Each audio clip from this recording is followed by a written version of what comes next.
नमस्कार, हिमाचल अभी से मैं दिव्या। पेश हैं आज के मुख्य समाचार।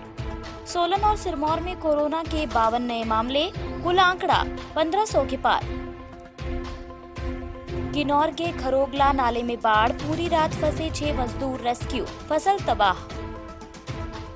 उड़ान 2 के तहत सितंबर के बाद चंडीगढ़ से संजौली आएगा प्राइवेट चॉपर, जुब्बड़हट्टी के चक्कर से मिलेगा छुटकारा।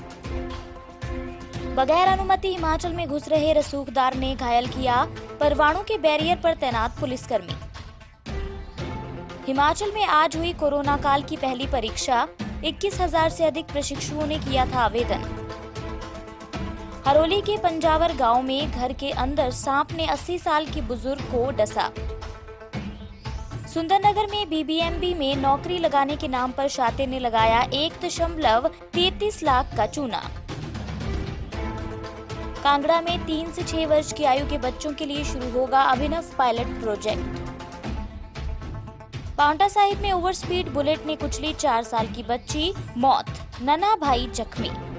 अब समाचार विस्तार से। आपके स्वास्थ्य का प्रहरी श्री बालाजी हॉस्पिटल, कांगड़ा, हिमाचल। हिमाचल में कोरोना का कुल आंकड़ा 1500 पार हो गया है। सोलन और सिरमौर में आज 52 नए मामले सामने आए हैं। इसमें सिरमौर में 27 और सोलन में 25 मामले सामने आए हैं। नाहन शहर, गोविंदगढ़ से एक साथ 26 मामले सामने आए हैं। अब तक गोविंदगढ़ मोहल्ले से 38 मामले सामने आ चुके हैं, जो कि शहर के लिए भी चिंता का विषय बना है। हालांकि जिला प्रशासन ने पूरे क्षेत्र को पहले ही सील किया हुआ है। वहीं शहर को भी मंगलवार सुबह 7 बजे तक पूर्णतः बंद रखा गया है। सैंपलिंग पर जोर दिया जा रहा है। आज आए 25 नए मामलों के साथ सोलन जिला हिमाचल में नंबर 1 पर पहुंच गया है। सोलन जिला में अब तक कुल आंकड़ा 331 पहुंच गया है। अभी 212 एक्टिव केस हैं। अब तक 117 लोग ठीक हुए हैं। वहीं कांगड़ा जिला में कुल आंकड़ा 329 है और 34 एक्टिव केस हैं। अब तक 291 ठीक हुए हैं। हिमाचल में कुल आंकड़ा 1509 हो गया है। अभी 446 एक्टिव केस हैं। अभी तक 1041 लोग ठीक हो चुके हैं। मरने वालों का आंकड़ा 9 ही है। हिमाचल में आज कांगड़ा के 4 और मंडी के 3 कोरोना पॉजिटिव भी ठीक हुए हैं।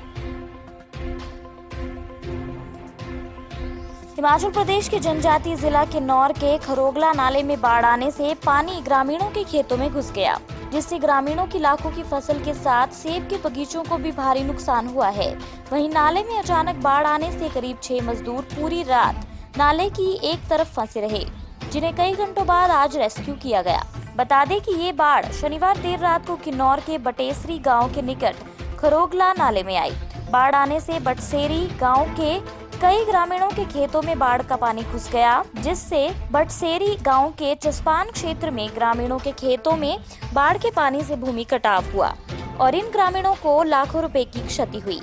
स्थानीय लोगों ने बताया कि बीती रात से ही इस खरोगला नाले में बाढ़ शुरू हो गई थी, लेकिन सुबह होते ही इसका बहाव काफी तेज हो गया, जिसके बाद खरोगला नाले से बाढ़ का प्रभाव बटसेरी गांव के लोगों की सेब के बगीचों तक घुस गया और बगीचों को तबाह कर दिया। बाढ़ की सूचना मिलते ही राजस्व विभाग की ओर से पटवारी एवं नायब तहसीलदार ने घटनास्थल का दौरा कर नुकसान का आकलन कार्य शुरू कर दिया है। सीएम जयराम ठाकुर ने कहा कि सितंबर माह तक संजौली में हेलीपोर्ट का काम शुरू हो जाएगा। इसके बाद इसे चालू कर दिया जाएगा। ये सीएम जयराम ठाकुर ने हेलीपोर्ट साइट के दौरे के दौरान पत्रकारों से बातचीत में कहा। उन्होंने कहा कि एक हेलीपोर्ट की बहुत जरूरत थी। शिमला में बड़ी मुश्किल होती थी। अनाडेल का हेलीपैड आर्मी के पास लीज पर है। जब किसी प्राइवेट चॉपर ने आना हो तो लैंडिंग का इशू रहता था। इसके चलते संजौली में हेलीपोर्ट बनाने का निर्णय लिया। जिस तरह 14 करोड़ रुपए की लागत से बनने वाले इस हेलीपोर्ट का कार्य चल रहा है, उससे लगता है कि ये काम सितंबर महीने तक पूरा हो जाएगा। उसके बाद इसे शुरू कर दिया जाएगा। उन्होंने कहा कि इसके शुरू हो जाने से उड़ान 2 में भी सुविधा मिलेगी। अभी चंडीगढ़ से जुब्बड़हट्टी लैंड किया जाता है। हेलीपोर्ट के पूर्ण होने से उड़ान 2 के तहत जुब्बड़हट्टी के बजाय इस हेलीपोर्ट पर हेलीकॉप्टर की लैंडिंग की सुविधा प्रदान होगी। रविवार सुबह बगैर अनुमति के हिमाचल में घुस रहे रसूखदार परिवार की लग्जरी कार के चालक ने परवाणु के बैरियर पर तैनात आरक्षी अजय कुमार को कुछ दूर तक घसीटकर जख्मी कर दिया। बताया जा रहा है कि हरियाणा के एक भाजपा विधायक के दामाद का भाई अपने परिवार को पंजाब के लुधियाना से लेकर परवाणु बैरियर से हिमाचल में प्रवेश करा रहा था। इसी दौरान ड्यूटी पर तैनात 6ठी IRB बटालियन धौलाकुआं के आरक्षी ने चालक को नाके पर रोक लिया और एंट्री करवाने का आग्रह किया, लेकिन सख्त लहजे में चालक ने कहा कि इसके पास कोई अनुमति नहीं है। चालक बदतमीजी भी करने लगा और गाड़ी स्टार्ट कर भागने लगा। आरक्षी ने गाड़ी की चाबी निकालने की कोशिश की तो चालक ने कुछ दूरी तक उसे साथ ही घसीट लिया। इसी दौरान आरक्षी के हाथ में चोट लगी है, साथ ही दाहिने हाथ की उंगली से खून भी बहने लगा। इसके बाद तुरंत ही पुलिस टीम ने गाड़ी को कब्जे में ले लिया। उधर परवाणु पुलिस ने मामला दर्ज किया है। SP अभिषेक यादव ने मामला दर्ज होने की पुष्टि करते हुए कहा कि जांच की जा रही है। साथ ही कहा कि फिलहाल ये नहीं बताया जा सकता कि पुलिस के साथ अभद्रता करने वाले किस परिवार से ताल्लुक रखते हैं। अन्य समाचार ब्रेक के बाद। Shri Balaji multi speciality hospital Kangra, जहां आपको एक ही छत के नीचे मिले बेहतरीन चिकित्सा सुविधाएं, cardiology, laparoscopic, general surgery, euro surgery, orthopaedics, paediatric, radio diagnosis, urology, gastroenterology, ophthalmology, pathology, medicine, anaesthesia और डेंटल जैसी अत्याधुनिक और बेहतरीन चिकित्सा सुविधाएं, 24 घंटे इमरजेंसी सुविधा, 9 बेड के साथ critical care unit, cardiac monitor और डिफिब्रिलेटर्स, सेंट्रल ऑक्सीजन लाइन और वेंटिलेटर सुविधा। हिमाचल प्रदेश के सबसे बड़े निजी स्वास्थ्य सेवा प्रदाताओं में से एक Shri Balaji multi speciality hospital Kangra राष्ट्रीय स्वास्थ्य बीमा योजना के साथ सूचीबद्ध Shri Balaji multi speciality hospital Kangra BPL परिवारों के लिए अस्पताल में कैशलेस भर्ती होने के साथ ही ECH की भी सुविधा। हमारा पता Shri Balaji multi speciality hospital, Balaji Vihar, Ujjain, Kangra.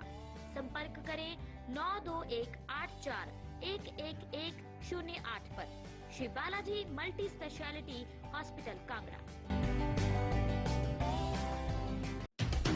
वैश्विक महामारी कोविड-19 के कारण 23 मार्च के बाद देश भर में हुए लॉकडाउन के बाद हिमाचल प्रदेश स्कूल शिक्षा बोर्ड ने DLED की परीक्षा करवाई।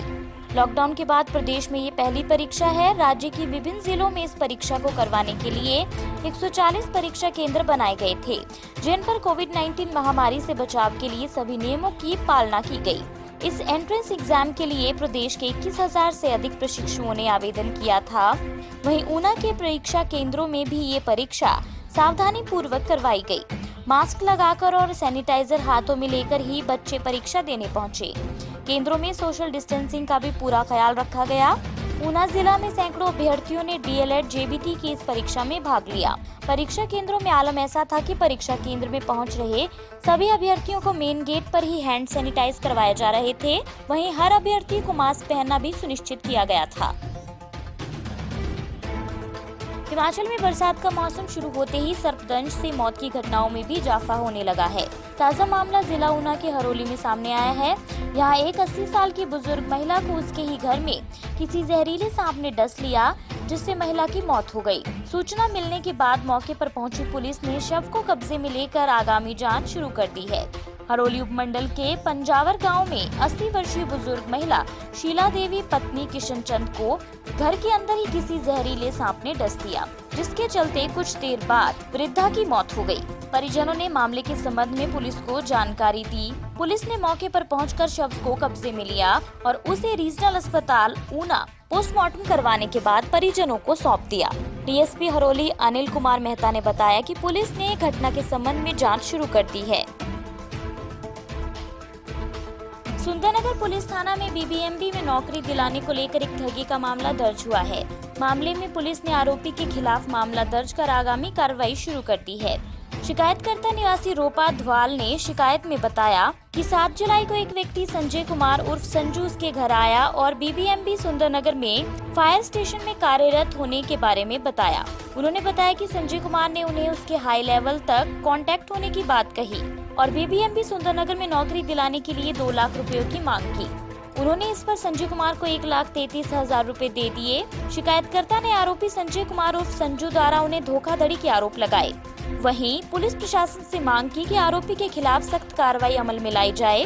मामले की पुष्टि करते हुए डीएसपी सुंदरनगर गुरबचन सिंह ने कहा कि शिकायतकर्ता रविंद्र कुमार की शिकायत के आधार पर आरोपी के खिलाफ मामला दर्ज कर आगामी जांच शुरू कर दी गई है।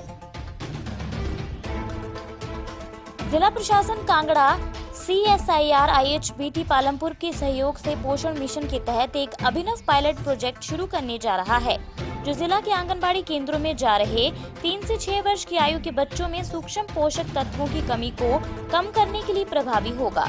इस प्रोजेक्ट का प्रस्ताव CSIR IHBT के वैज्ञानिक डॉक्टर विद्याशंकर श्रीवत्सन टाटा ट्रस्ट द्वारा पोषण मिशन के अंतर्गत कांगड़ा के लिए नियुक्त कोऑर्डिनेटर राशि सिंह एवं अतिरिक्त उपायुक्त कांगड़ा राघव शर्मा द्वारा तैयार किया गया है। राज्य सरकार आंगनबाड़ी के बच्चों को न्यूट्रीमिक्स, बिस्कुट, मीठे चावल और दलिया के रूप में पूरक पौष्टिक आहार प्रदान कर रही है। बच्चों के पोषण का अधिकांश हिस्सा परिवार द्वारा उपयोग की जाने वाली आहार संबंधी वस्तुओं के माध्यम से आता है। पांवटा साहिब के राजबन क्षेत्र के नारीवाला में एक दर्दनाक हादसा पेश आया है। ओवर स्पीड बुलेट ने सड़क पर चल रहे मासूम भाई बहन को टक्कर मार दी। 5 साल की बच्ची ने घटनास्थल पर ही दम तोड़ दिया, जबकि 3 साल का मासूम भाई बुरी तरह से जख्मी हुआ है। जानकारी के मुताबिक एक निजी फार्मा कंपनी में काम करने वाले अनिल के मासूम बच्चे पैदल घर की तरफ आ रहे थे। इसी दौरान तेज रफ्तार बुलेट ने बच्चों को टक्कर मार दी। बच्ची की घटनास्थल पर मौत हो गई, जबकि भाई को 108 की मदद से अस्पताल पहुंचाया गया। प्रारंभिक उपचार के बाद 3 साल के बच्चे को हायर सेंटर रेफर कर दिया गया है। पीड़ित परिवार मूलतः बिहार के दरभंगा का रहने वाला है। बाइक सवार कांगड़ा के रहने वाले एक युवक को पुलिस ने हिरासत में ले लिया है। इसी के साथ आज के समाचार यहीं समाप्त होते हैं। धन्यवाद। आपके स्वास्थ्य का प्रहरी श्री बालाजी हॉस्पिटल कांगड़ा हिमाचल।